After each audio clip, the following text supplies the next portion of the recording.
yo vamos a ir al centro de Ámsterdam. Vamos a ir al centro de Ámsterdam en carro para ver qué tan fácil o qué tan complicado es. Gracias, Alex. Thank you, Alex, for driving.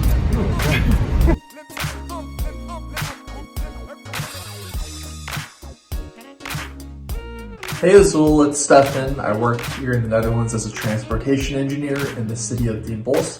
I'm going to review some of the footage you sent me just to point out some of the design features and what people from around the world can learn from it. So you're driving out and you're hitting what we call a speed table. So a speed table is where all of the approaches are raised. That way it's at sidewalk level so pedestrians can cross at grade and pedestrians aren't walking down to the road.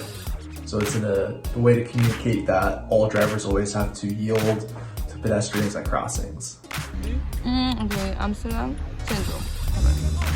So it's really important to understand when you're learning about the Dutch road system is that the Dutch classify all of their categories of travel services into three categories. You have the ETW, which they call Ertugangsweg, that pretty much means street. You have the GOW, which is their version of a distributor road. And then they have Stroomweg, which is highway. And each one has a different function, and each function is designed for its purpose. So, for instance, the function of an ETW is to provide access to the neighborhoods and to the different shops in the Netherlands. So to do that, they have low speeds and they have lots of access points like driveways, entries to businesses. Being able to do business, being able to play outside, being able to function as a meeting place is usually prioritized over the ability for cars to drive quickly through it. A road or GOW, on the other hand, its main function is to move traffic efficiently through a city or metro region. So you're going to see limited access, and it's definitely not a community place. It's just meant for automobilists. And then the final one, the Stroomweg, is meant to move cars similar to a GOW, but instead of it just being inside of one city, it's between different cities and between different regions. So a Stroomweg is something where you would take it from The Hague to Amsterdam, for example. The GOW and the ETWs, those are split up by whether or not they're inside or outside the built-up area. So if you're in a GOW outside of the built-up area, it's going to be higher design speeds, right, and even fewer access points. Whereas if you're in a GOW inside of the built-up area, you will have lower design speeds, probably around 50 to 60 kilometers an hour and a few more access points.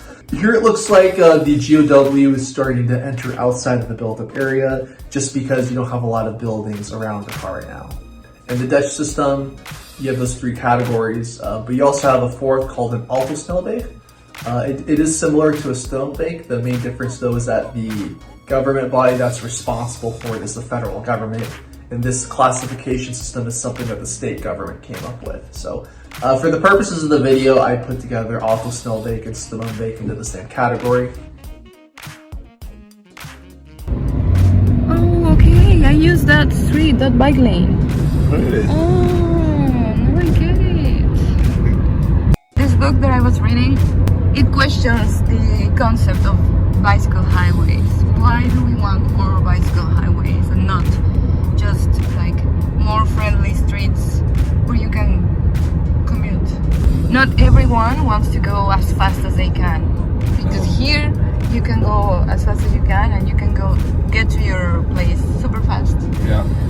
But people use their bikes not only because it's like healthy or blah blah, but because they enjoy the ride. Yeah. So the bicycle highways, even though this one is pretty nice, I've been there, it's not as biking through a park or next to the canal, blah blah. But I personally like the bicycle highways because... Yeah, me too, I like to go fast. Have a gas station coming up here. This is another thing that's really smart. So if you have someone who's driving on a freeway, instead of having them all exit the freeway and then drive into the city to find gas, that's going to cause lots of traffic. That's going to cause lots of delay to the driver's times. If you think about it, a lot of times it makes sense just to make it so people can pull off of the highway directly and then get their gas right there. That way you're not getting all these extra car trips inside of cities. So we're pulling up to the signal, and we've obviously left the Stroomweg environment, and now we are entering what looks like to be Amsterdam proper. I'm going to guess that we are entering the GOW, the Gebiedsontsluitingsweg. So another hint that we're in a GOW here, I'm going to pause it here, is that GOWs still have high speeds, around 50 kilometers an hour. That's still too fast to share it with vehicles. So what you'll see is what the Dutch call a vrijliggende fietspad, a free-laying bicycle path. And what that is it's a bicycle path that parallels the road, but the cyclists have their own space because cars are driving too fast and there's too many cars for this space to be shared safely. So if you have something like a Stroomweg, obviously you're not going to see a bicycle path paralleling that. At that point, a cycle path is way off on its own and it follows its own trajectory. That yellow diamond you guys see there, that's what we call a Voorrangsweg, a category within a GOW. It basically means priority road, or this is the main driving path in this general direction here. So it's kind of like saying don't drive off on the side streets. If you're trying to go this direction, stay on this path. Resuming, 2 to 3 meters median between the cyclists and the cars here. If you guys look, you guys will see the square markings. We call those elephant blocks. And what the elephant blocks in the Netherlands means is that the cyclist has the right of way. So if there's ever a incident where the traffic signals fails, all of these markings like the shark tooth striping and the elephant striping gives instructions on to who has the right of way. So if this signal were to stop working, what that would mean is that the cyclists are allowed to continue unobstructed through the intersection, and all the cars that are turning right or left across that have to yield to them. So how do you find it so far? So far, It's been quite easy. really chill, easy Is it going. confusing in any sort of way? Right now, not really. Really confusing, and I mean, for it being like kind of rush hour, like 5 p.m. has also Oh yeah. not It's a rush really hour. that many cars on the street. And the reason they have the zebra pads at the intersections again is because, you know, if the signal fails, you know, the pedestrian always has right of way. But when the signal works, of course, the pedestrians have their own green phase and then the cars are going to have red anyway. Okay, we're down to 2 lanes now, still a GOW environment. We have lots of cycle parking on the right. That probably got to be 200 bicycles right there, or way more capacity than a car spot could be. It's also interesting that you have loading and unloading spots for trucks there as well. When I pause it right here, do you guys see how right before the zebra pad, we don't have elephant blocks, we have thin dashed stripes. Those thin dashed stripes means that the cyclist does not have the right of way. So, of course, this is usually determined by signaling, but again, if the signal fails, what this means is that the cyclist has to yield to the cars that are going straight through here. And also to reinforce that point, you guys can see on the cycle path on the right side, there are small shark tooth striping that is telling cyclists the same thing. It's interesting how people have this idea of Amsterdam being a bike town, but it's super easy to have a car in here as well. Or maybe It is super easy to go with the car, but to actually have it where you stay, it's super annoying. Like I tried to check it when I was still living at in Oost, yeah. to see where I could park my car, but like everywhere it's €6 an hour for. Yeah, I saw that. €6 an hour. That's Which crazy. is like good, so that people don't have cars. But then again, it's a bit annoying if you then sometimes will have a car with you. And how is it in Germany? In Germany, it's not that expensive, and also you do have from time to time also just some streets. Yeah, that was Green Boy. You do also have some streets where you can park for free, but here in Amsterdam, I haven't found like a single street. Where I live in Diemen, there in front of my dorm, I can park it, but For free.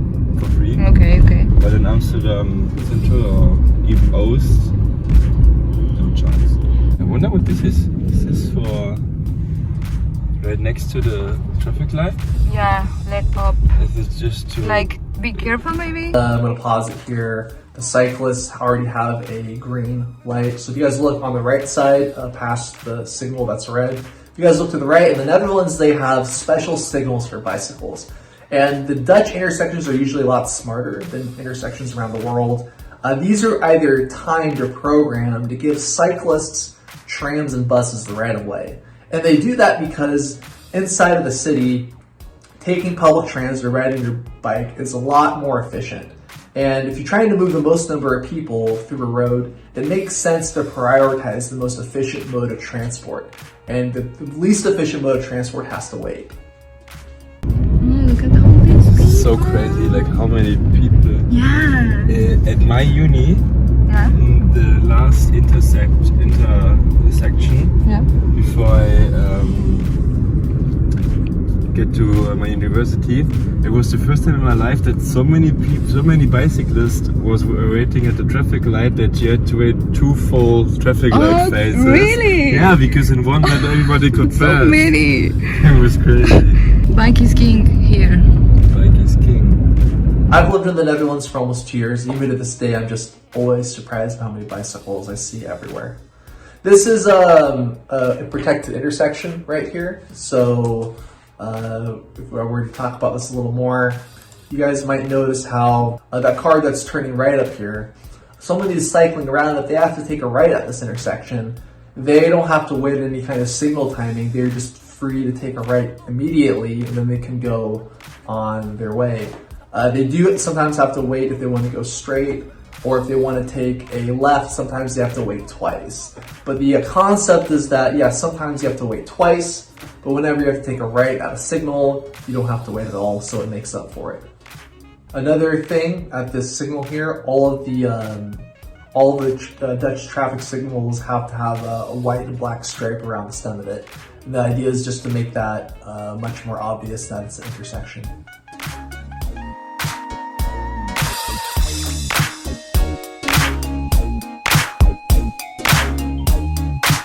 This intersection here, you can tell it's older. How do I know it's older? Because you have painted bike lanes. Painted bike lanes are actually going to be pretty outdated in the Netherlands.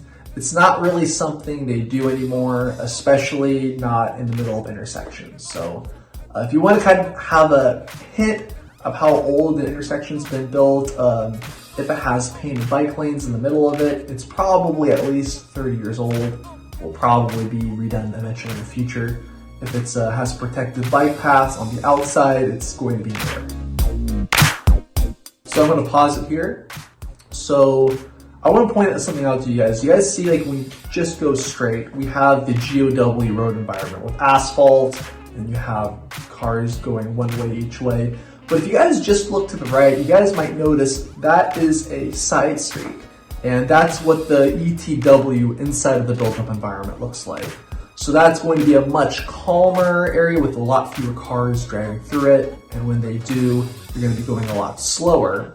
And also, you have lots of other functions here. You're going to have people cycling down the middle of it. You might see children playing in the streets.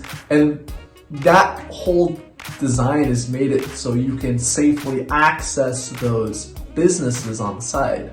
So what a lot of countries around the world is they try to combine the functions of these two paved paths together. So they try to make it efficient to drive quickly through, but also try to get to businesses on the right-hand side. And that gets really dangerous when you try to combine the efficiency of high-speed through-car traffic and all the merging motions of the cars entering and leaving these businesses on the right. So if you guys want a very obvious contrast of what a road looks like versus how a street looks like, you got it here right in front of you. So you guys see how that signal turned green and only allowed one car to pass? It's because the signal knows that you don't have a lot of right turning cars here, and they needed to give time to other phases, especially the pedestrians and the cyclists here. So that's a great example of the signal adapting to the environment. So the signals here are a lot smarter. Looks like we are on the road still, And it looks like we're just right here, we're entering the street. I'm gonna pause it here. So you guys just can probably notice that the driver just went from around 40 kilometers an hour, and now he's going maybe 20, 25 kilometers an hour. And that's because if you just look around you, you're in the middle of the city and you're in a street environment. So you have cyclists that are going to be on the street. You have pedestrians who are moving back and forth constantly. This is something that's meant to provide access to the city itself, and cars can use it, but it's not meant for through car traffic. And you guys are going to see that in the design. Surrounded by bikes on both sides. We got a lot of these asphalt speed bumps, which slows cars down. Do you find that in here is maybe somehow easier to understand the signals? Maybe a bit less confusing because you're on the ground. You have a lot of signals that show you like where does this lane go and stuff like that. And this is something you'll see a lot in some older Dutch streets, is you'll have these contraflow lanes. So you'll have cyclists that can safely go against the flow of car traffic, and they do that to make the car part of the street skinnier, so cars are encouraged to go faster. And then the idea is that cars have to share the through part with cyclists. So this car driver is not allowed to pass that cyclist until they can give enough safe room to pass. So this is very much a shared space, and whenever you have a shared space, always needs to be less than 30 kilometers an hour. How does it feel between all these cyclists? Yeah, definitely have to be a lot more aware. You can also, maybe you don't see it, but this is like a 30 kilometer zone, but I'm driving like 20 something maybe. That's a bit faster than before, because yeah, otherwise I wouldn't feel so safe. And also what's very popular on Dutch streets inside of the built-up area are these clinkers. The Dutch call them clinkers, we call them pavers or bricks in the US. And the reason they use these is because, one, it just looks a lot prettier. You know, if you are living in a city, having your whole city's floor covered in asphalt is pretty ugly. And this is just a lot nicer to look at, makes the city more beautiful, but also encourages slower car speeds, because when you drive very quickly over the clinkers, it makes kind of a rumbling sound. It's kind of a good audio cue just to slow down a bit. This street that we're on right now is a little bit of an exception. So usually on a street, you don't see a separated cycle path like here, because the idea is that the cyclists are already allowed to use the street. My guess here would be because this leads straight to Amsterdam Centraal. There's just so many cyclists who need to get to where they're going. It's just more efficient not to have them share all this space with cars. This, you won't see very often, streets with a two-way cycle path. And can you guys see all of a sudden how we switched from those pavers to asphalt again? And that's just again another great visual signal that you've gone from a shared space to an exclusively car space here. And there were so many cyclists all around us, and in Cologne everybody's passing like this. So you rarely have people that actually, it's like, I don't know, on the bike lanes, but also there are no bike lanes, and they can pass like this. But what kind of cyclists do you have the most? Like, do you have mothers? No. Parents with kids? In Cologne, no. It's in Bonn also. It's just young people. I know a lot of people in Cologne that also say or in Bonn even, that say they don't cycle because it's too dangerous. They feel it's too dangerous, so they take the bus. So it's usually young people like me. I'm also like one of those guys that cycle like straight to cars in Cologne. This is a really busy area. You guys can see on the left and right how many people are cycling around here. You probably have 10 times the amount of traffic of cyclists and pedestrians and cars here. We have the bike paths on the right side. We actually have a two-way bike path.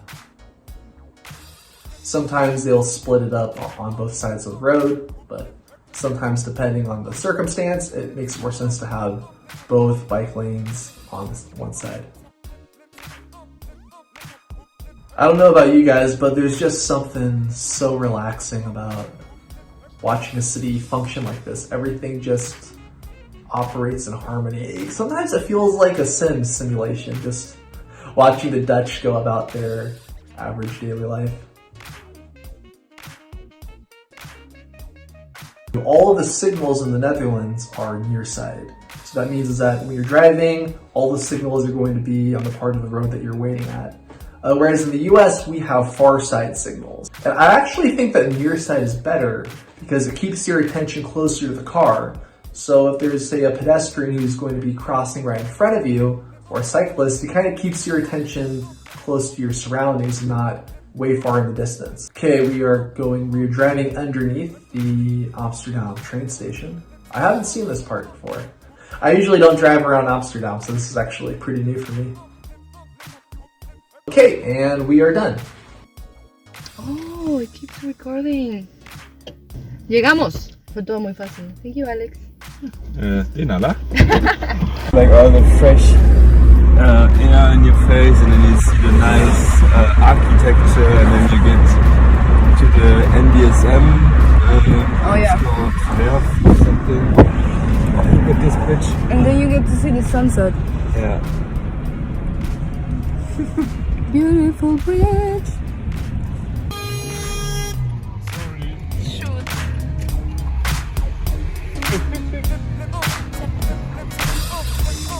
Angry man, confused people. I'm not really sure. Maybe I have to go straight anyway. On ring A10.